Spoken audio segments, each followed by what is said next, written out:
Hello, welcome to Literarily Wendy. My name is Wendy, and today I'm going to be doing a book haul of some new and upcoming books from independent Canadian publishers.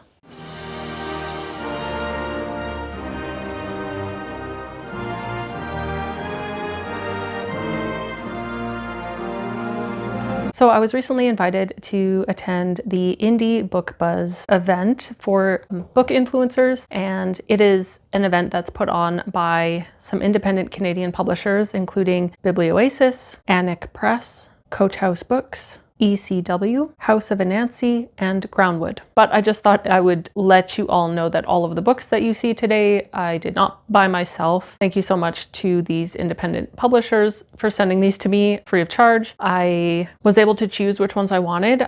They basically put on a presentation where they showed us all these books that were coming out and made it really fun, had some games and stuff. And then we were allowed to select which books we were interested in, and then they would send them to us. So I have a small stack of books here, and I'm just going to go through and just let you know what we've got going on today. So this is an advanced reader's copy of The Utopian Generation by Pepitella. This book is going to be coming out on August 13th of this year, and here's what the book is about. Lisbon, 1961. To escape surveillance by the dictatorship's secret police, African students meet at the Casa, a campus club, where they dream of the homelands they will free from colonialism. Following four young revolutionaries who dream of building an epic campaign for a liberated socialist Angola, The Utopian Generation charts the intertwined destinies of Sarah, an idealistic doctor, Annabelle, an intense intellectual, Vitor, an aspiring political leader, and Malongo, a party-hopping soccer player. But when repression scatters them, they move from Europe to Africa, from idealism to disillusionment, from terror and battlefield violence to love,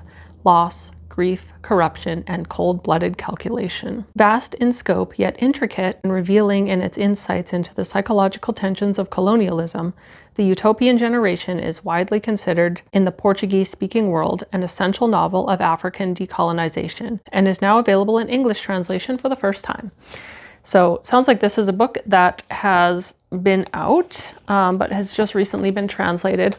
The translator is David Brookshaw, and this sounds like a really interesting book. So I'm looking forward to getting to that one. This next book is one that has already been published. It's already out. It is by Kazim Ali, and it's called Indian Winter. So I go to India, where both my father and mother grew up, a place where one might dare to be reborn, to write, read, think, all the most important things in the world, but which are thought the least important, the most expendable. Thus begins the Indian winter of our narrator, a queer writer and translator trying to write about a long-ago lover whose death he has just learned of. While on this journey into memory, he flees his current faltering relationship in search of new friendships and intimacies, but the heartbreak brought on by his unraveling relationship and his family's inability to accept his queerness cannot be outrun. As he traverses India, our narrator can't help but repeatedly encounter himself and the range of love and alienation he has within. What I like about this book is I don't know if you can tell, but like the texture of the pages is really interesting. It's got almost like a waffle texture, which is really cool. And it's a smaller book, like it's not that thick. You could read this pretty quickly and easily. It's like 150 pages.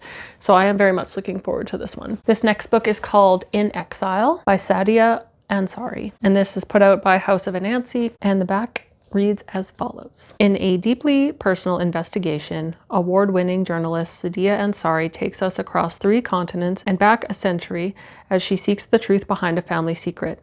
Why did her grandmother, Tahira, abandon her 7 children to follow a man from Karachi to a tiny village in Punjab? And though she eventually left him, Tahira remained estranged from her children for nearly 2 decades. Who was she in those years where she was no longer a wife or mother? For Sadia herself, uninterested in marriage and children, the question begets another. What space is available to women who defy cultural expectations? Through her inquiry, Sadia discovers what her Dadi's life was like during that separation, and she confronts difficult historical truths.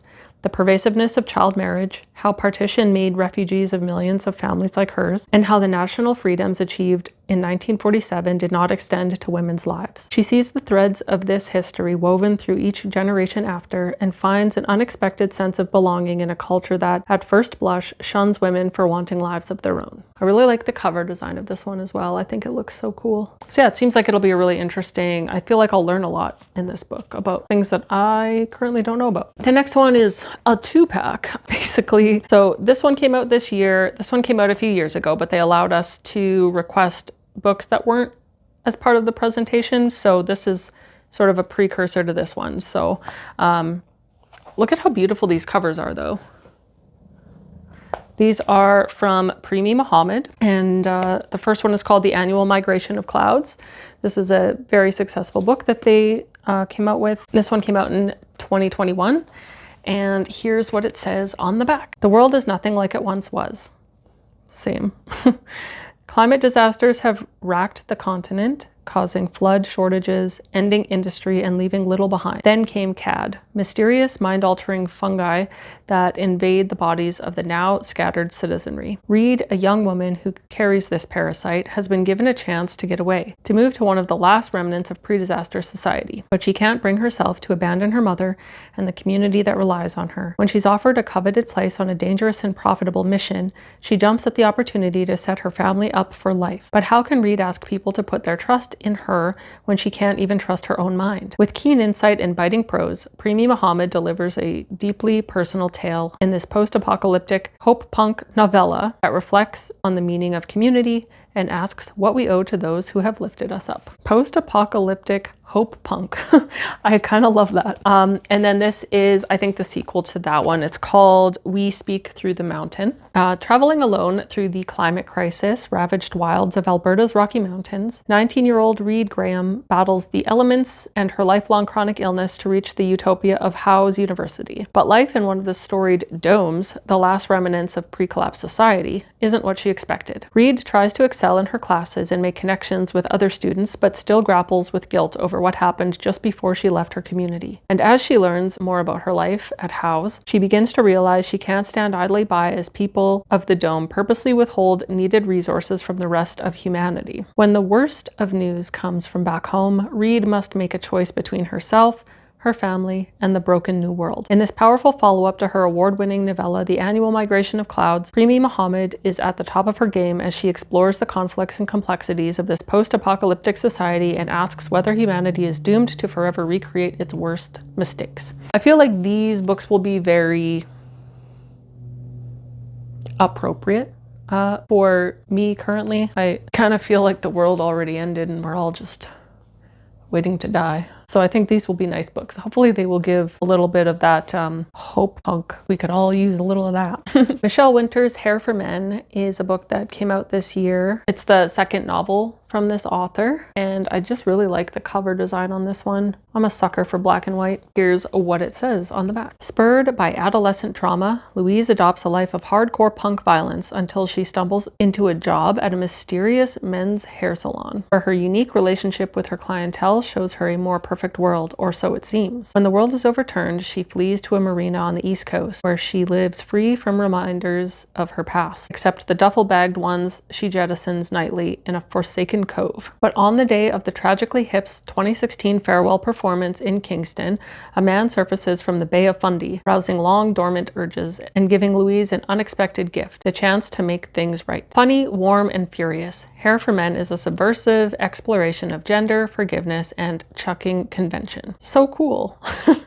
I love that how many of these books are actually set in Canada. The Bay of Fundy, I grew up near there, so that's kind of cool. I was a East Coast resident until a year I won't mention when I moved to Saskatchewan. Okay, Disembark. I like the format of this book. Like, it's a little more square, it's small. It's got a really cool cover too. Really cool cover. It's like a map in fuchsia and blue. So, Disembark, stories by Jen Curran. This is a collection of short stories.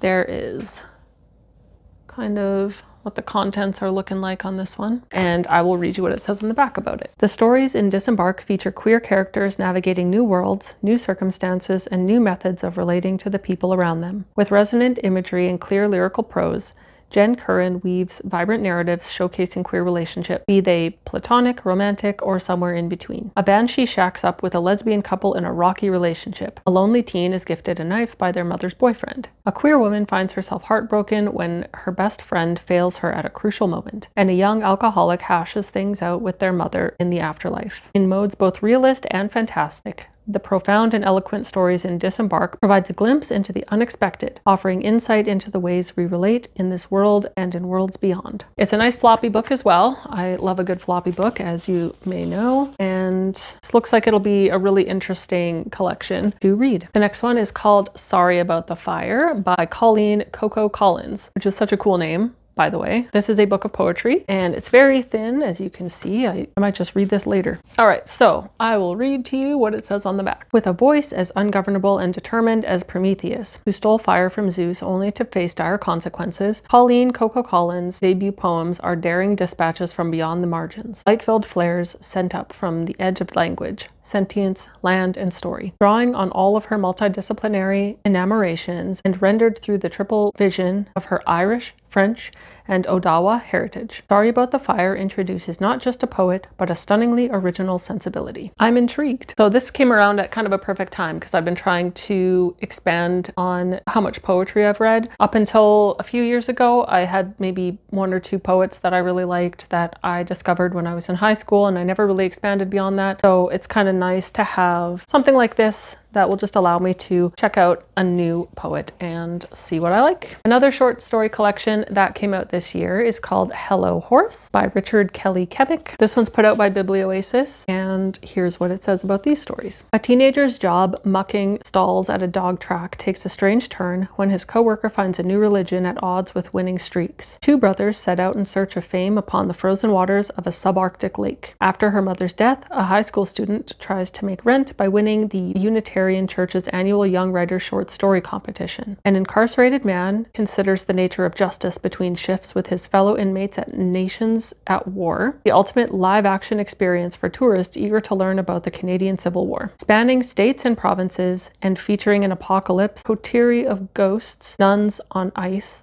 and an above-average number of dogs, the stories in Hello Horse consider the mirage of authenticity and the impact of decisions we make for better and for worse. Sounds like a very interesting collection of stories. So this book doesn't come out until October of this year, but it's called Comrade Papa by Dawes. And here's what it says about it. To avoid life as a factory worker, de Billy, a young white man in late 19th century France, seeks colonial adventure in Africa. Still mourning the recent deaths of his parents, he joins a beleaguered French general trying to set up trading routes on the Ivory Coast, which, in 1880, is still untouched by colonization. A century later, a young black boy born to communist parents in Amsterdam starts learning about his heritage. When he arrives in Côte d'Ivoire to visit his grandmother and uncover more about his ancestry, he discovers surprising traces of an ancestor he never knew existed. Superimposing these two coming-of-age stories, Dawes plunges the reader into the lives of two very different people and reveals the long arc of African colonization. Masterfully translated by Frank Winnie, Comrade Papa is a remarkable post-colonial consideration of the soul. Cute! Thank you so much for watching this book haul from independent Canadian publishers.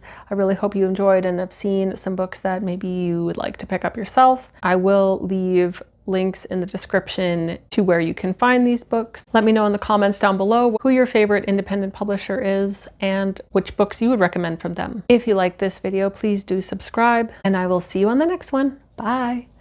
Boop! Subscribe. Sorry about the fire. Okay, bye.